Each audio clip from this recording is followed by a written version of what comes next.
Hello everyone, मैं अपने mic channel they तराम नोक्चरी Adam yam ngasi ki video se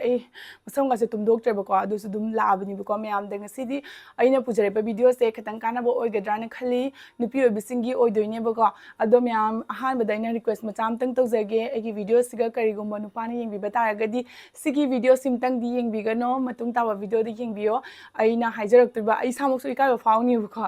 aina pujare pa video se luhong na loraba nupi sing amadi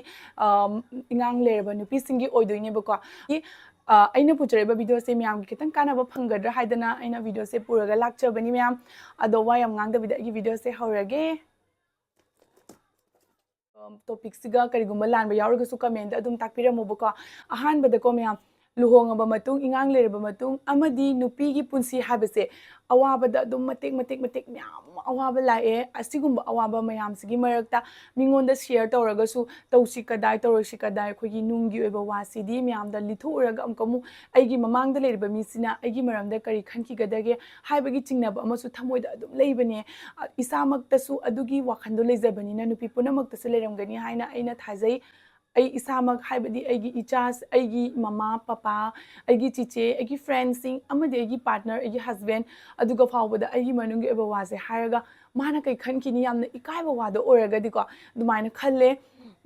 aduna karigumba share tawning ba leraga su tawba ngamde isamakna nungaitraga su doctor da chatlaga aina share tawba fawbada ikaiba fawdana tawba ngamdaba topic myam ama lerini bako adugi myam dugi marakta aina topic macha ama lokhatlaga ngasigi video siga aina haijaraktoine dum yam samna adum hairage luhongna loraba matung delivery oiraba angangi delivery loraba matungda yamna common oina lakpa problem se vagina loose oirakpagi problem sigi matangda solve tawnaba everteen gi product ama lecture everteen gi Yonilife Revitalizing Intimate Gel dryness oiba farakani it works lubricant also aduga infection dagi su kanba ngamgani akoigi pH balance level da thamgani aduga khwaidagi important loose oikibadusu akoina mathanta farakani ado yengasi bako magi product se kamai tawgana si gel form da lai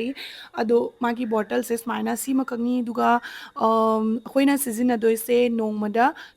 anidak sizina doini aduga magi result do fazana phangba ngamgani ado magi se gel form oidoini gel form da smaina circular motion da nunti taibi gadabani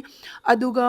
brain na hairiba ko 4 to 5 minute taibira matung tai habagi comfortable ore habado karigumba mata leiroi haina moina sigaisiga hairi natural amadi 100% chemical free oiba product oi sigumba products ni mayam na maming leiba masak khangna ba product oina sizina haningi mayam da swaida kaida thoe haidana hekta sinabado sizina biganu khara maming chatlaba mayam na khangna raba brand adugi matang da sizina haningi bako haibadi everteen da tunate noina any brand gi sinaba yai adubu ahan bada fazana khara thijanumjilaga moigi research to fazana tarba matung da sizina view aduga aina ngasi uchariba products di 100% pure natural amadi chemical free oiraba product oidoine aduna sizina bada tungda karigum akaiba amata leiroi haina aina miyam da khangan jaisini bako ga aina hariba products e Amazon Nykaa Flipkart ta su fangi adu tunatana everteen gi masagi website ta su tongana adum leiba fangani bako aduga miyam da aina khangan jabana sigi products e yamna sizina roidaba singi oiragadi akogi period tamda natragana ingangi pregnancy to matamda sigi products e sizina biroidabani avoid togadabani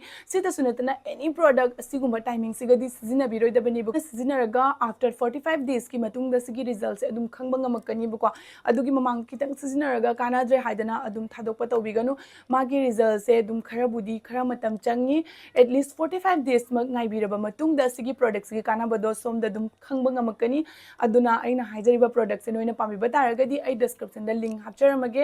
adum chalaga purchase tawba yabigani aina myamda phongna haiba ngamjadrogasu aina hariba meaning se myamda adum khangamgani haina aigi thamoinungda adum khanjai ado aidi wangamusu yam haijade bako aduna myamda phajana bujaibasu ngamdre ado myam aina pujaraiba topic siga myamna nungsibiba taragadi adum comment tawbiramo like tawbiramo aduga dum hainingba makhada comment da chiche si ana adum oloina mak haibiramo myamgi kanai kanade ana adusu share tawbiramo karigumba chiche sigi topic se pamde haragasu adum makhada haibiramo ai matung tabda sigi topic sigi maramda pujar aroi adum yam na sigi diswise siga adum kainarasi sigi video siga size da adum loishinjarage bako next da unarasi myam sigi di bye